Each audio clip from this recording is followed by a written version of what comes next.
Le Best Western Villa Saint-Antoine à Clisson accueillait ce 11 novembre un superbe défilé de mode organisé par Singulier Pluriel qui nous présentait sa collection automne-hiver.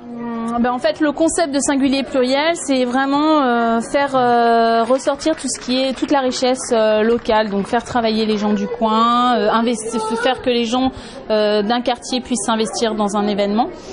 Donc deux singuliers pluriels multicréateurs, on va l'appeler comme ça, qui avaient lieu 2 fois par an, l'été et au moment de Noël.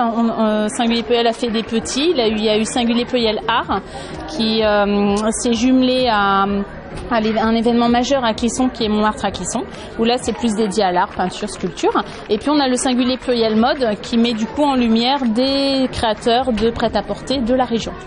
Donc pour animer cet événement, il n'y a rien de mieux qu'un vêtement qui soit porté sur un cintre, ça rend pas. Donc du coup on a mis au point un défilé. Et dans ce défilé, on implique du coup les gens du quartier, puisque ce sont eux qui deviennent pour un jour mannequins, les commerçants, donc avec l'hôtel La Villa Saint-Antoine qui nous accueille dans son espace, les coiffeuses comme Nuance Pastel et Léonard Coiffure qui nous aide à la coiffure, au Petit Garot qui nous a prêté là des lunettes pour du coup animer aussi le défilé.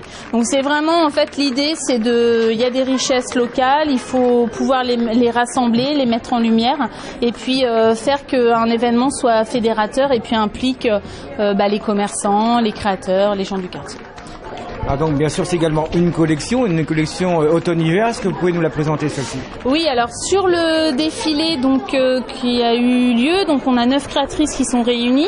On en a 2 qui font l'enfant et puis 7 qui font la femme. Ce sont donc des créateurs de la région qui présentaient leur collection automne-hiver donc 2011-2012. Ce sont des créateurs qui sont installés donc dans le 49, par exemple à Vezin avec Christelle Penacchio. Sur le 85, on a Laurence Groyer à Saint-Jean-de-Mont. On a Caprice de Soie qui est au Boupère. Le Recycleware qui travaille uniquement les vêtements recyclés qui est installé au Boupère et puis Caprice de Soie à la Bernardière. Bouche Bée à la Roche-sur-Yon. On a Gloria Rodriguez qui est installée à Laval. Et puis on a 2 créatrices de la Loire-Atlantique, on a Serge et Jeannette qui sont 2 jeunes étudiantes sorties justement d'école de couture. Et puis on a également donc Safi Shop qui est à Bounet, qui travaille le polaire pour les enfants et la femme. Voilà. Alors est-ce que toutes ces créations s'inspirent un petit peu des tendances comme on dit? Oui, c'est vrai qu'au niveau souvent des couleurs, elles sont quand même dans les couleurs qu'on a, que ça suit en fait la mode. Mais après, c'est vrai que l'avantage du vêtement de créateur, c'est que du coup, on va dire qu'on n'est pas dans une mode, dans une tendance. On est plutôt dans un esprit. Le vêtement de créateur, en fait, quand on regarde un vêtement de créateur, on va pouvoir tout de suite identifier le créateur qui il est parce qu'il a sa patte. C'est un peu comme un tableau. Quand on va regarder un tableau, on va dire ah bah oui c'est ce peintre-là qui l'a peint, je reconnais tout de suite. La mode c'est ça ici, c'est pas, on n'a pas une collection, on va dire qui reprend tous les clichés de ce qu'on peut voir en boutique.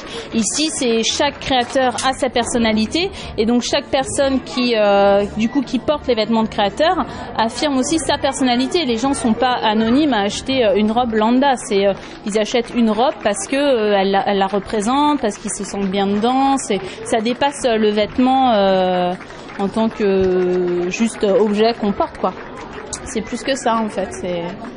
Et puis généralement c'est vrai que il y a un travail au niveau des matières, au niveau des tissus, les créatrices qui travaillent beaucoup dans le recyclage ou alors qui font de la customisation, qui partent de vêtements qui sont déjà fabriqués puis qui vont du coup y apposer leur touche personnelle par le biais d'appliquer ou en rajoutant des galons, en faisant des petites finitions qui font que tout de suite le vêtement devient un vêtement mais vraiment identifiable et personnalisable en fait. Alors je suppose on peut se procurer les vêtements qu'on a vus pendant le défilé? Voilà, alors les vêtements seront présents à la galerie Saint-Antoine, donc jusqu'au 20 novembre, sachant qu'on est ouvert donc du mercredi au dimanche. En semaine, c'est l'après-midi, et puis le week-end, vendredi, samedi, dimanche, c'est toute la journée. Après, chaque créateur a également ses points de vente un peu à droite à gauche, soit ils travaillent avec des magasins, soit vous pouvez retrouver leur collection dans des salons. Moi, j'ai un blog pour l'association Singulier Pluriel qui s'appelle Cathy Joubert. Tapez Cathy Joubert sur Google et vous y arrivez vite. Et du coup, moi, je fais des liens vers tous les créateurs qui participent à Singulier Pluriel. Comme ça, les gens, même si ils ont eu un coup de cœur pour un créateur, mais qu'ils n'ont pas forcément besoin d'un vêtement, ils peuvent le retrouver plus tard grâce à ce biais-là.